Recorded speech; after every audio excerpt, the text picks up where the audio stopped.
famulu do puedo me saywa tra edo we na ya le tra de ba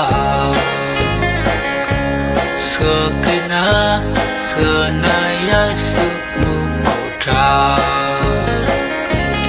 na mesu menake kasa Yesu na kane do ne makri fatamu faku no muko ya hi kedopa pengoso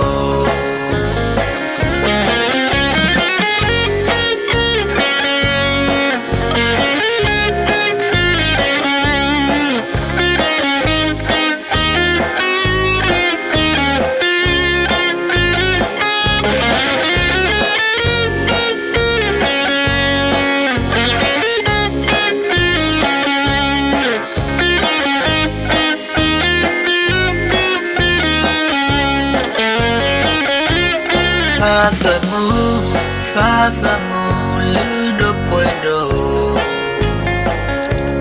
me saywa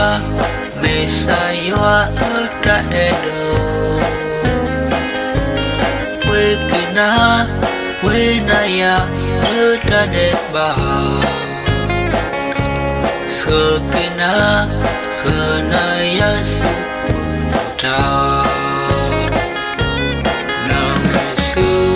menaki kasa Yesu nakane kadone kisadamu faku domu kopo ya hi kedopa pengoso namasu menaki kasa Yesu nakane kadone kisadamu faku domu kopo ya hi kedopa pengoso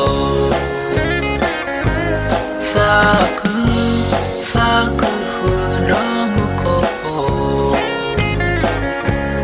ya hi kedopa pengoso